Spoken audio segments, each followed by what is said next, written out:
Hey Waffle Gang, I do hope you're well. My name is Mark and today we're checking out some more Reddit stories, and if you do love a Reddit story, why not consider hitting that like, subscribe, maybe that notification bell too. Let's crack on with today's first story. Much love guys. Now today's first story comes from the Am I the Arsehole Here subreddit from Ambitious Frosting 813 and says, am I the arsehole here for unintentionally getting a midwife fired? Throwaway for anonymity. This also happened a few months ago, but I've recently been told I took things too far. I'm active duty military.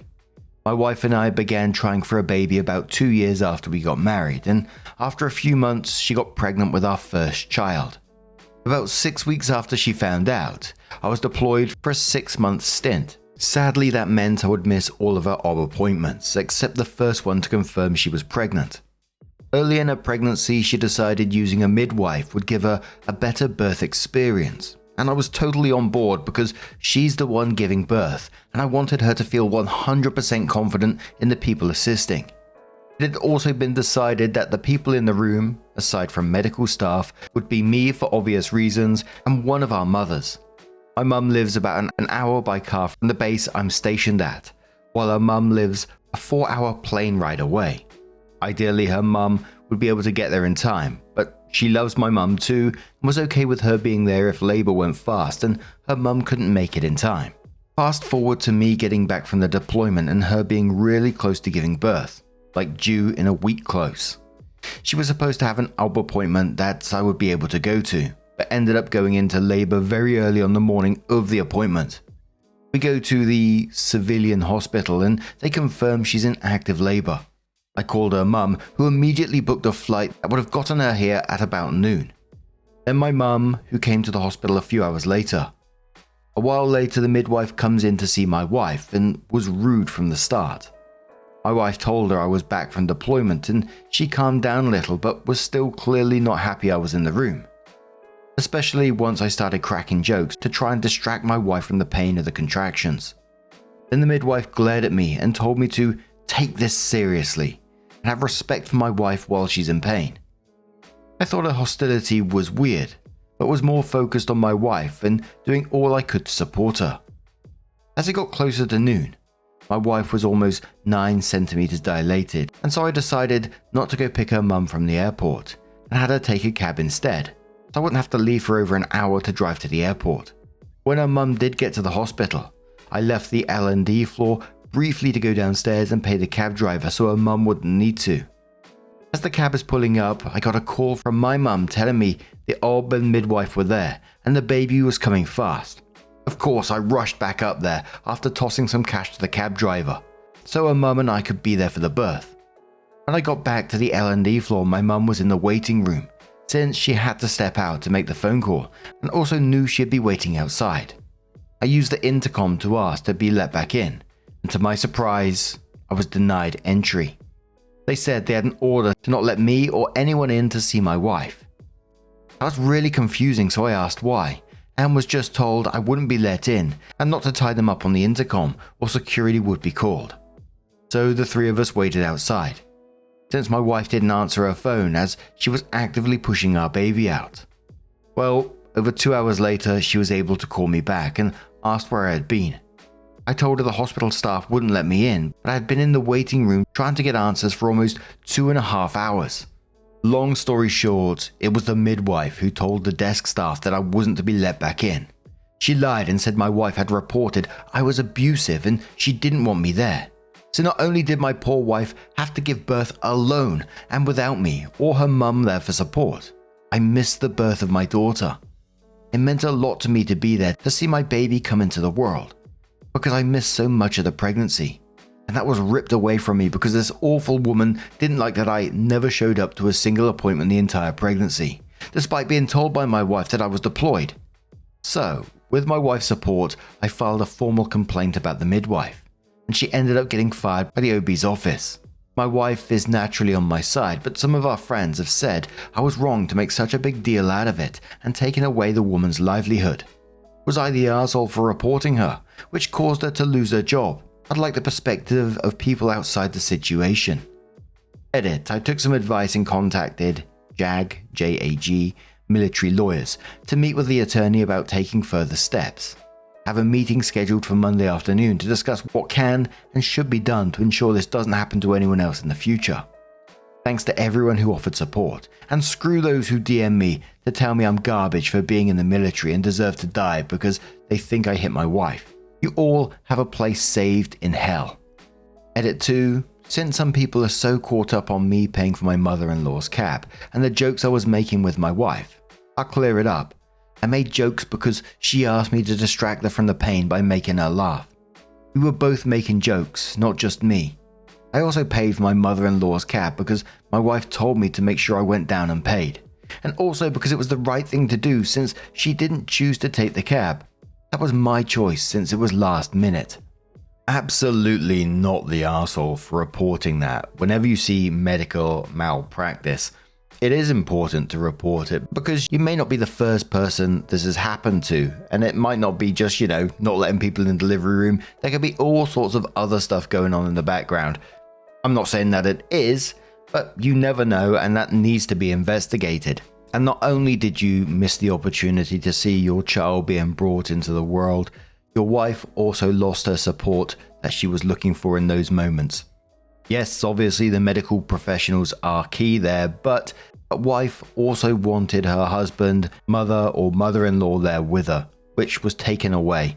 And wife was clearly worried about it because as soon as you came back into the room, she was like, where were you? So she was clearly worried about where you had disappeared to during that 2.5 hours that you just disappeared. And she told a dangerous lie at the same time, saying that your wife reported that you was abusive and she didn't want you there. That's incredibly messed up. But a commenter says, fuck that. Anyone who says you're the arsehole here is not your friend or family, and they can kick rocks. And pound sand? I haven't said that one in a while. That midwife was out of line. How dare she? I wish there was some way to give you back those moments. It's so unfair and unnecessary. I don't understand why people need to be so mean. Opie said, aside from being mad about my wife having to go through it all alone, I'm mad that I wasn't the first one to hold my daughter. Our plan was for me to hold her first, then my wife, then whichever grandma won the coin toss. And yeah, the grandmas both decided to leave it up to either a coin toss or paper, rock, scissors. Lol. The wife and the baby now, Opie says they're both doing great. My wife had a rough recovery for the first month or so, but the baby was and is perfect. She's 9 weeks now and I'm in love. I can't wait to get home every day and see the both of them. Another commenter says that shit could have gotten you court-martialed, no? What the midwife did was malicious and dangerous to you and your family. She deserves to be fired and worse. Opie says if it had been a military hospital, I would have been investigated for sure. Nothing would have been found, but it would have had career implications for sure. A commenter says it sounds like the jokes set her off. Then she started power tripping. Midwives can act that way. Would file a complaint with a board of nursing and whatever licensing board midwives go through. Have some fun with it, maybe even get an attorney. One thing we already know is that the medical group won't stand behind her. I doubt the hospital will either. Go get her. Opie says my wife was laughing at the joke, so she would have known we were just having fun. We never found out the gender beforehand, so we had a running joke where we both suggested outlandish names for either gender. Had a long list I would pull from when she had a particularly painful contraction. My wife labored without pain meds, and I think she's amazing for doing that. I would have wanted all the drugs if I were having a baby. The commenter says it sounds like the civilian hospital is in a military community also, so she should be somewhat acquainted with deployments and whatnot. No, not the arsehole. You sound like a good husband who wanted to support his wife. To being denied entry because she had some hard-on is disgusting and she deserved to be fired. Hope you received an apology from the OB. Hope said the OB was so apologetic. She assumed I had to leave the room for some reason and just didn't make it back in time. From the time my wife was determined to be ready to push to when our daughter was born was only about 15 minutes. My wife is an absolute rock star and pushed for all she was worth, so the baby came quickly. It wasn't until after that the OB learned I was locked out of the unit along with both mums. I don't blame the OB at all. Commenter says that midwife is awful and deserved to be fired. Don't feel bad for a freaking second. She assumed you were abusive and ruined a very delicate, vulnerable, and special moment for all of you. What was her excuse to not let in her mum?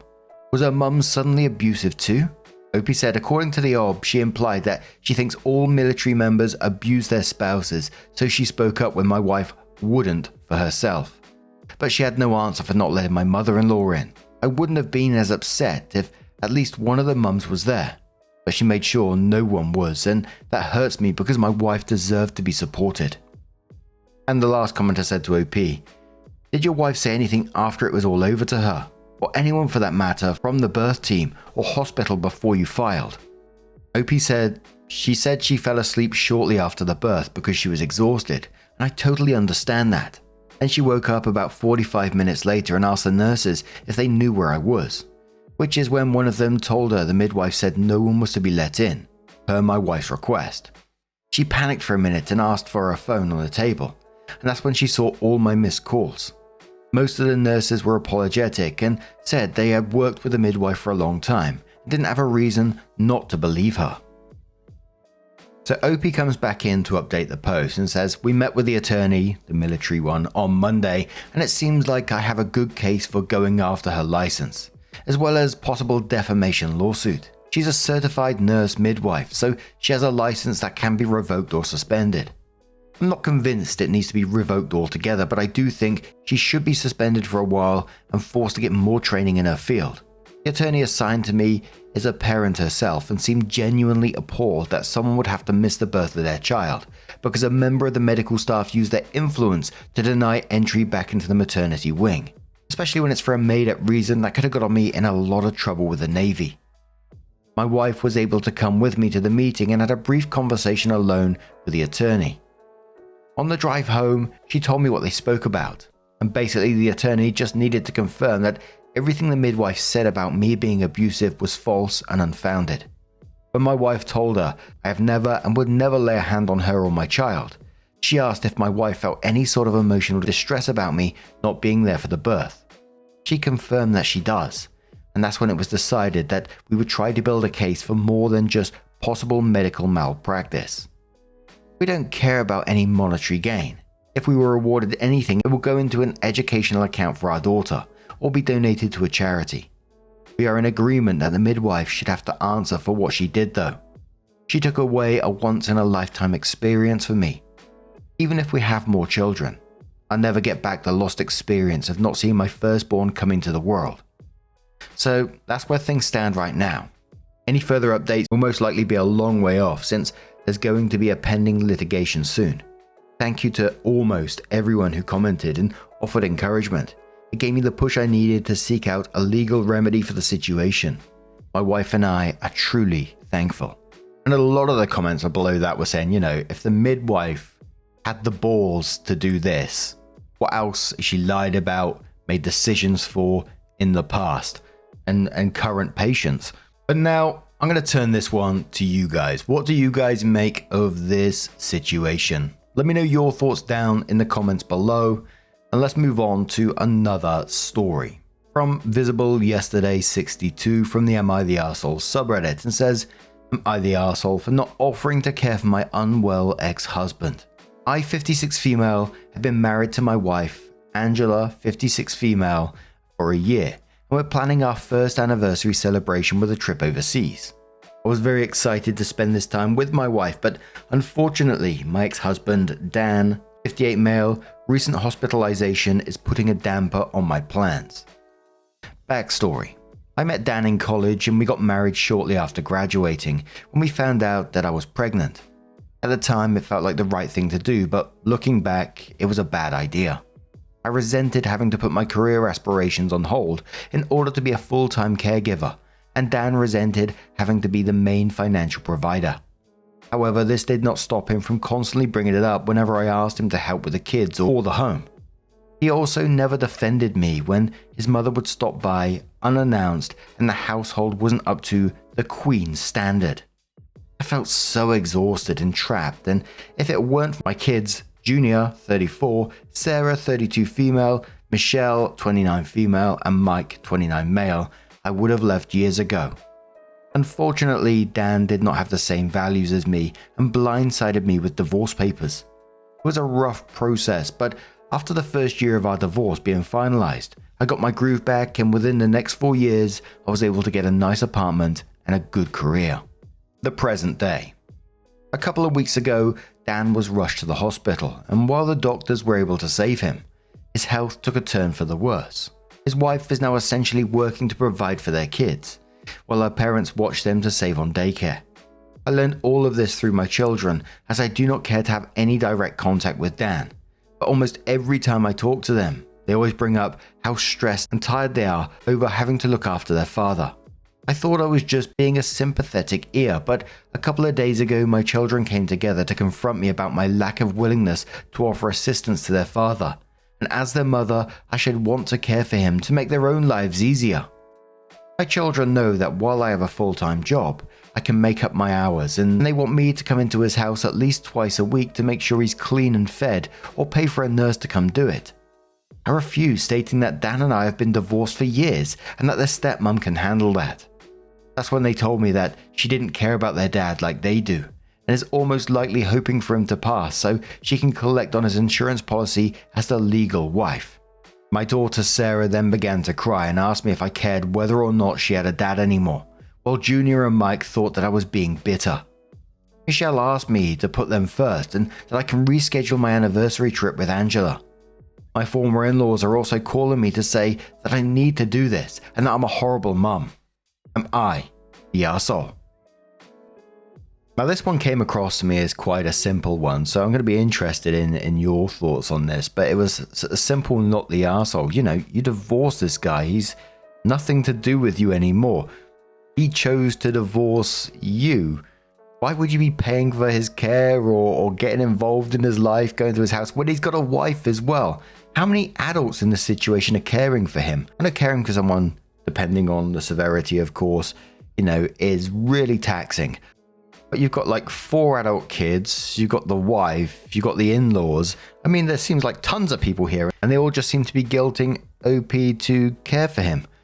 But the first commenter says to OP, not the arsehole, it's genuinely sad how little your children and former in-laws care about your happiness. It must have been very difficult for you to hear those selfish words from your own kids. It raises the question as to whether anyone ever took your part during the marriage or its dissolution. Dan is not your problem. His wife and their children are not your problem. Your kids are all fully functioning adults who need to put their big girl/big boy panties and deal with the situation on their own. Go with Angela. Perhaps the time together will help you heal from the hurt caused by the insensitive and demanding people back home. At the very least, it will reinforce that you made the right choice by starting a new life with her. Alarm Jellyfish says, I'd love to see what OP's 4 children and those in-laws are all doing to help, because there are 6 of them, so it seems sure it'd be easy to collectively make up for what they'd expect OP to do. OP mentions what the wife is doing and how her parents stepped up to help, but where are they in all this? Keep It Quiet says, I can't believe how they're all trying to guilt you into doing this. You are not the arsehole. Put your existing marriage and yourself first. Dan is your ex, and he burned any goodwill when he decided to divorce you. Let his current wife deal with him. Hold fast against the pressure and enjoy your time away with Angela. So OP came in with an update 3 months later and said, I forgot about the password to this account and my stepdaughter showed me what to do. And once I accessed this, I saw I got a few messages from people asking for an update, so I thought I'd share. First, a few people seem to be confused, so let me be clear. I'm a woman who is married to another woman. My own parents passed away years ago, so their opinion is irrelevant. My wife and I both have children from previous relationships, but we didn't meet until after our children were adults, so my wife and I are the only ones who have lived together. Now on to what almost everyone else cares about the most. I went on the cruise. It was great, and my wife and I really had a great time. My children were predictably unhappy, and I'm sure that my temporary blocking them didn't make it any better. Most of my children kept calling and telling me that I was selfish and an awful woman for choosing to go on the vacation instead of being there for the family. But, like many of you have stated, I reminded them that their father divorced me, and therefore my obligations to him ended. If it were any of them that had a medical need, I would cancel without question, but I would not for their father. I thought I could leave it at that, but because they kept calling and texting the first 3 days of the trip, and that's when I decided to block. Unfortunately, my ex's health took a turn for the worse, and he had to go back to the hospital, and his lack of proper care triggered an investigation. I didn't know any of this until I unblocked my kids the day I got back, and some of them blamed me.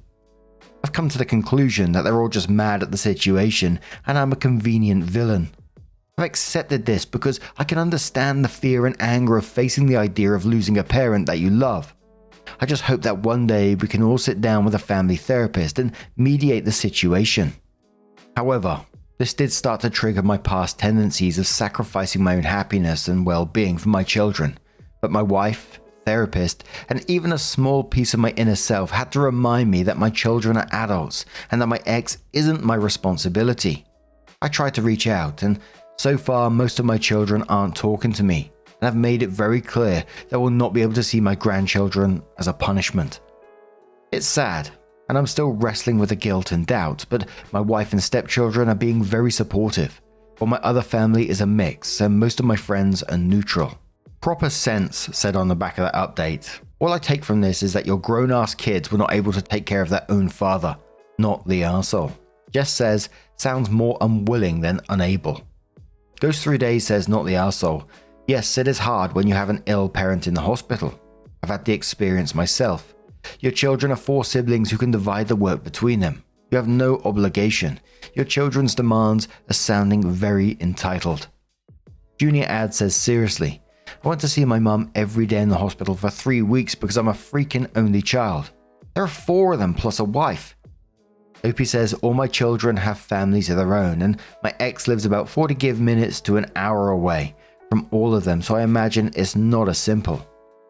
Solo Throwaway says there are 4 of them, which means they can take turns going. They are just not willing to come up with a workable solution when it's so much more convenient for them to guilt, manipulate, and shame you into taking on responsibilities that are no longer yours. The audacity of your children. Please don't make excuses for them. They are being very shitty to you right now. Edit. They don't care about you, your well-being, your new marriage, your happiness, etc. All they care about is their comfort, and they are willing to sacrifice yours to ensure theirs. They are very selfish individuals. Maybe a break from them is necessary. They need to start seeing you as an individual with their own life, needs, etc., and not just an extension of their father or as a tool that can be taken out, used, and then put away when it's no longer useful. Making OP look like the bad person in this situation is absolutely wild to me. It's making me think about what the history with these children was like growing up. Have they always been like this, or is it just a moment where they're seeing their father really vulnerable, really not well, and now they're projecting in some kind of way? To me, it's just saying that there's a past history of this kind of behavior. Obviously, I don't fully know, but it just kind of feels like that to me. And the fact that no one could balance a schedule between this many adults is, again, crazy to me. Like, caregiving is extremely difficult. I don't want to downplay that in any way. The conversations are difficult. Dealing with everything is extremely difficult. But just trying to relate in some way, like when I was caring for my father, we had meetings as a family about who's doing what, and we had a WhatsApp group about, who's going to take him to the hospital on what day, because I can't tell you how many appointments we went to.